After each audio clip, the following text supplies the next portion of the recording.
வணக்கம் மக்களே. நான் இன்றைக்கி பேச போகிறது பிக் பாஸில் தர்ஷன் எவிக்ட் ஆகிட்டாங்க அப்படிங்கிற நியூஸை பயங்கரமாக ட்விட்டரில் மாற்றி அடிச்சிக்கிட்டு இருக்கிறாங்க எல்லாருமே.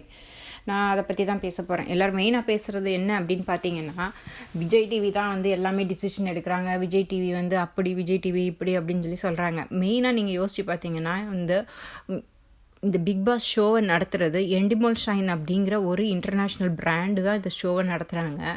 அதை வந்து விஜய் டிவி நமக்கு போட்டு காமிக்கிறாங்க. எக்ஸாம்பிளுக்கு நீங்கள் பார்த்தீங்க அப்படின்னா, ஒரு படத்தை ப்ரொடியூஸ் பண்ணுறது ஒருத்தராக இருக்கும், நம்ம அதை ஓட்டுறது தேட்டர்ஸில் நம்ம ஓட்டுறோம், அவ்வளோதான். இதுக்காக வந்து ஏன் இந்த தேட்டரில் வந்து ரஜினிகாந்தை எப்படி கொண்டாங்க அப்படின்னு சொல்லி நீங்கள் வந்து தேட்டருக்காரங்களை போய் நீங்கள் அடிச்சிட்டு இருக்க முடியாது. அதே மாதிரி தான் இந்த பிக் பாஸ் ஷோவை எண்டிமோல் ஷைன் தான் நடத்துகிறாங்க.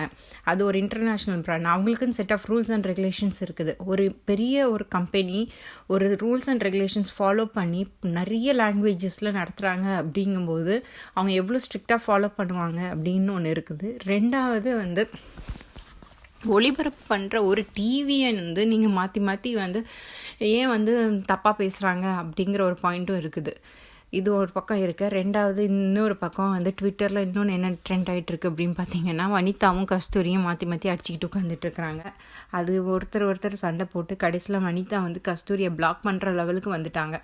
இதெல்லாம் வந்து ரொம்பவே வந்து சைக்கலாஜிக்கலாக அவங்கள அஃபெக்ட் பண்ணியிருக்குது அப்படின்னு தான் தோணுது. 1 வாரமோ 2 வாரமோ இருந்த கஸ்தூரியும் மறுபடியும் ஒரு தடவை ரீஎன்ட்ரியான வனிதாவும் மறுபடி வந்துட்டு 2 பேரும் வந்து அதை ஒரு ஃபோன் பண்ணி பேசியிருக்கலாம். ஆனால் எதுக்கு வந்து ட்விட்டரில் மாற்றி பேசி வந்து அடிச்சுக்கிறாங்க அப்படின்னு தெரியல.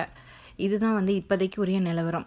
ஆனால் தர்ஷன் எலிமினேட் ஆகிட்டாரு அப்படிங்கிறது கொந்தளிச்சிட்டு இருக்கிற மக்கள், உங்களுக்கு நான் என்ன சொல்கிறேன் அப்படின்னா, கடைசியாக ஒரு 5 பேர் 6 பேர் இருக்கிற ஒரு நிலமையில் யாராவது ஒருத்தர் போய் தான் ஆகணும். அதுக்காக வந்து இது ஒரு ஷோ அப்படின்னு பார்க்காம ஏன் அதை வந்து நீங்கள் வந்து ரியாலிட்டி அப்படின்னு நினச்சிக்கிட்டு என்னோட ரியல் கேமில் யாரோ வந்து தோற்று போயிட்டாங்க அப்படிங்கிற மாதிரிலாம் பண்ணுறீங்க. ஃபைனல்ஸில் போய் யார் வின் பண்ணுவாங்கன்னு கூட நமக்கு தெரியாது. அதில் வந்து தர்ஷன் தோற்றுருந்தாலும் நீங்கள் இப்படி தான் ரியாக்ட் பண்ணுவீங்களா? நீங்களாக ஒரு முடிவு பண்ணிக்கிட்டு நீங்களாக வந்து நான் வந்து தர்ஷன் தான் ஜெயிப்பான்னு நினச்சேன், அது எப்படி அவன் வெளியில் போவான் அப்படின்னு நீங்கள் சொல்கிறீங்க. ஆல்ரெடி 100 days கிட்டே இருந்துட்டாங்க.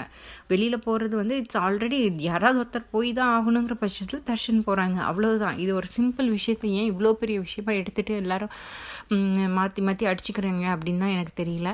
ரெண்டாவது, மக்கள், நான் உங்ககிட்ட கேட்க வேண்டிய ஒரே ஒரு கொஷின், பிக் பாஸ் அப்படிங்கிறது ஒரு ஷோ. இந்த ஷோவில் இவ்வளோ தூரம் வந்து எதுக்கு பர்சனலாக நீங்கள் வந்து மக்கள் எடுத்துக்கிறாங்க அப்படின்னு நீங்கள் நினைக்கிறீங்க?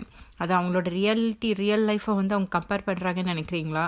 இல்லை எனக்கு பதிலாக இவன் விளையாடுறான் அப்படின்னு நினச்சி அவனுக்காக ஃபுல் சப்போர்ட் கொடுக்குறாங்கன்னு நீங்கள் நினைக்கிறீங்களா? உங்கள் கமெண்ட்ஸை எனக்கு வந்து கமெண்ட்ஸ் கொடுங்க. தேங்க்யூ.